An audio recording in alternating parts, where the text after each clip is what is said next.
देखिए, जनतंत्र है। कौन वोट किसके पास रहेगा, किसके पास नहीं रहेगा, किसी की अनुबंधित ही वोट नहीं होता है। जनता स्वतंत्र है। लोकतंत्र इसी का नाम है। वोट के जब तरफ से उनकी उज्जवल भविष्य की कामना करते हैं। तेजस्वी प्रसाद यादव और चिराग पासवान की मुलाकात होती है, क्या मायने निकाला जाएगा? देखिए, शायद अखबार को देखने से पता लगा है कि अपने जो सर, आप देख रहे हैं रिपब्लिक न्यूज ब्रजेश कुमार के साथ। गन्ना उद्योग एवं विधि मंत्री प्रमोद कुमार जी ने जब मीडिया ने सवाल किया मंत्री प्रमोद कुमार से, तो बोला कि तेज प्रताप यादव नई पार्टी का गठन कर रहे हैं, क्या इस पर कहना चाहते हैं? तो मंत्री प्रमोद कुमार जी ने अपनी ही अंदर तंज कसते हुए कहा कि राजद परिवार कुछ भी करें उससे हमें क्या मतलब है। क्या कुछ मंत्री जी कहते हैं, ये सुनिए। देखिए, जनतंत्र है। कौन वोट किसके पास रहेगा, किसके पास नहीं रहेगा, किसी की अनुबंधित ही वोट नहीं होता है। जनता स्वतंत्र है। लोकतंत्र इसी का नाम है। वोट के जब समय आता है तब वोट के पहले क्या हवा रहता है, अब बूथ पर क्या हवा होता है, और रिजल्ट क्या निकलता है, देखते हैं नहीं।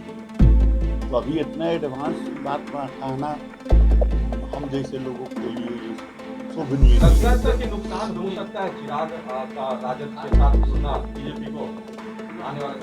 मैंने तो कह दिया ना जी कि इतना बड़ा जो है, तो बात अभी क्या बताया जाए।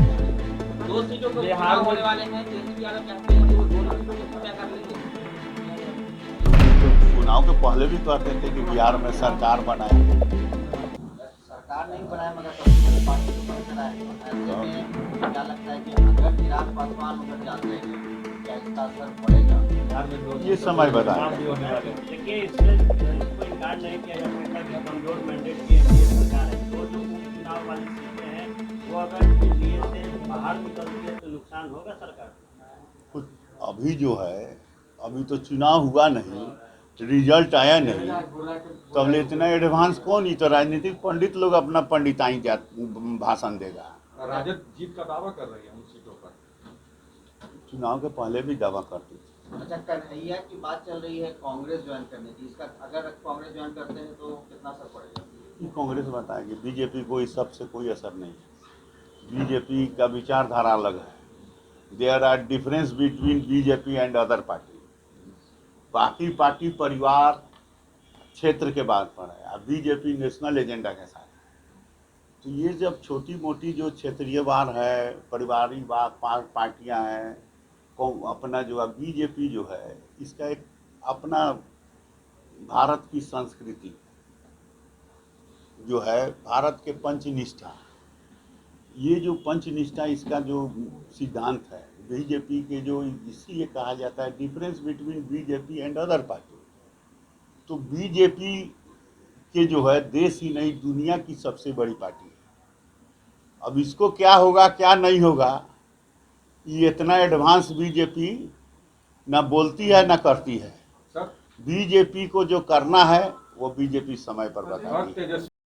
पटना में आप इसका क्या कहते हैं, समर्थन करते हैं? स्वाभाविक है कि रामविलास पासवान जी नेता थे, मूर्ति लगनी चाहिए, अच्छी बात है। रघुवंश बाबू की भी मांग हो रही है कि मूर्ति लगाएं। निश्चित तौर पर उनका भी लगना चाहिए। वो भी बेचारे पुराने संसदीय दल के नेता। रघुवंश बाबू जाने से पहले कुछ डिमांड सौंप कर गए थे नीतीश कुमार को, और अब तक वो डिमांड पूरी नहीं हुई है। तो बात हमको जानकारी नहीं है। इसके जो उपयुक्त व्यक्ति हैं उनसे पूछते तो अच्छा रहता। उन्होंने जो पत्र लिखा था उसके बारे में पत्र लिखा था वो तो सब सार्वजनिक अखबार में आया, जिस पर कितना टीका टिप्पणी सब हुआ। उसमें तो मूर्ति बनाने के लिए वो नहीं लिखे थे। वो तो जिसके बारे में लिखे थे वो एनडीए सरकार के बारे में नहीं लिखे थे, न एनडीए के नेता के बारे में लिखे थे। वो जिसके बारे में लिखे थे वो लोग से उत्तर पूछे कि जिस डिमांड तो उन्होंने नीतीश कुमार से की थी ना कि भिक्षा पत्र लाना है, मनरेगा कानून में संशोधन होना चाहिए, तो डिमांड की थी पत्र लिखकर। जो डिमांड किए थे उस पर माननीय मुख्यमंत्री जी तो उसी समय उत्तर दे दिए। शायद उसको आप लोग नहीं अवलोकन किए हैं। उस समय के अखबार देखिएगा, उसी पत्र के साथ बगल में उत्तर है। अच्छा, एक चीज और बताइएगा, तेज प्रताप यादव ने अपने नए संगठन का सिंबल जारी कर दिया है।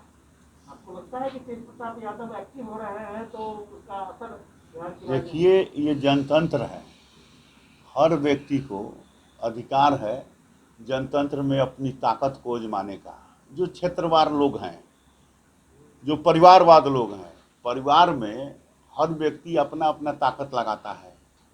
तो जो पार्टी परिवार की पार्टी होती है, जो क्षेत्र की पार्टी होती है, उसकी क्षेत्र और परिवार में अपनी ताकत नहीं लगाएगा तो उसको कौन पूछेगा।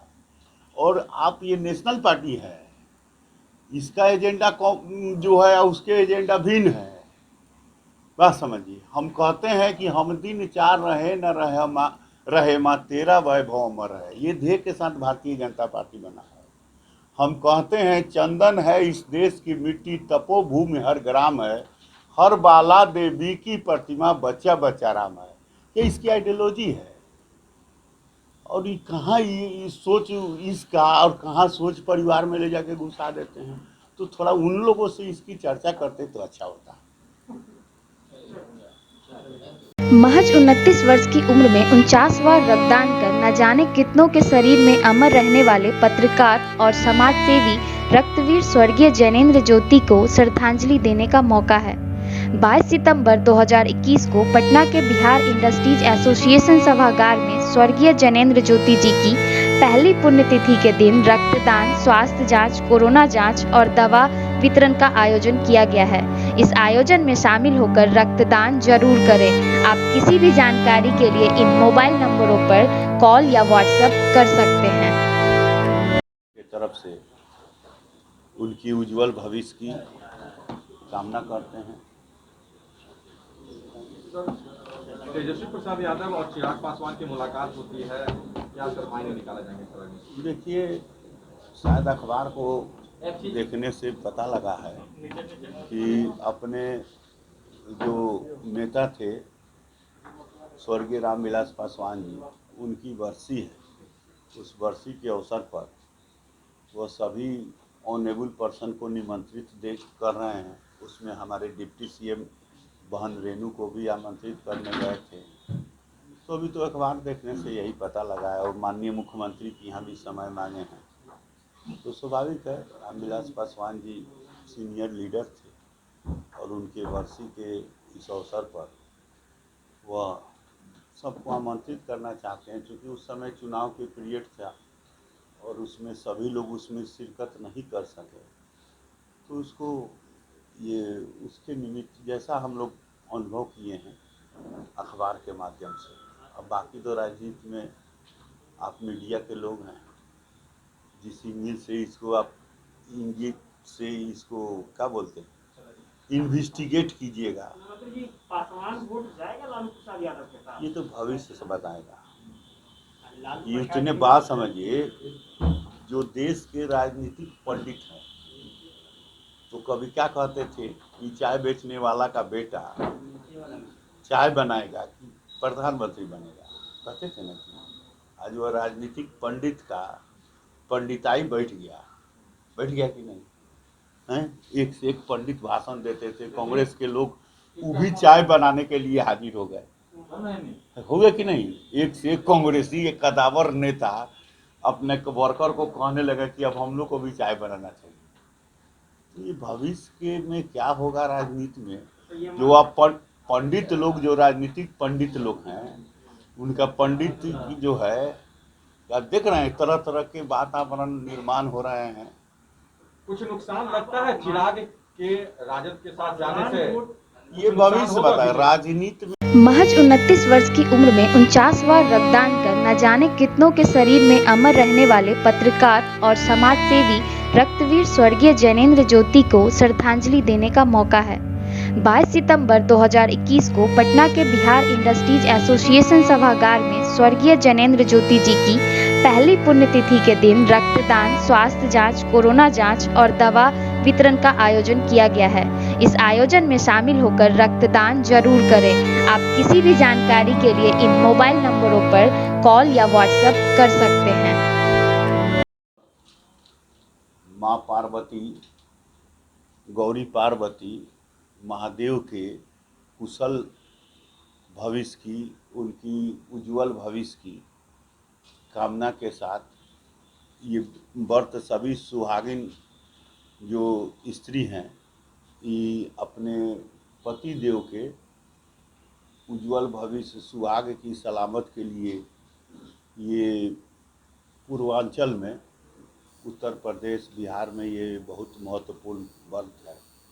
और आज इस व्रत के अवसर पर ये नारी सशक्तिकरण के प्रतीक भी है कि जो हमारी मातृशक्ति है, जो सुहागिन बहनें हैं और जो असुहागिन है, जो स्त्री कन्या हैं, तो वो अपने उन सुहाग की अपेक्षा में भी इस व्रत को करती है। यानी नारी सशक्तिकरण के प्रति ये तीज व्रत के शुभ अवसर पर जो भी तीज व्रतधारी हैं, जो मातृशक्ति है, रिपब्लिकन न्यूज से जुड़ने के लिए सब्सक्राइब बटन दबाकर चैनल को सब्सक्राइब करें। नोटिफिकेशन प्राप्त करने के लिए यहाँ बेल को दबाएं। वीडियो अच्छा लगे तो लाइक करें और दोस्तों के साथ शेयर करना ना भूलें।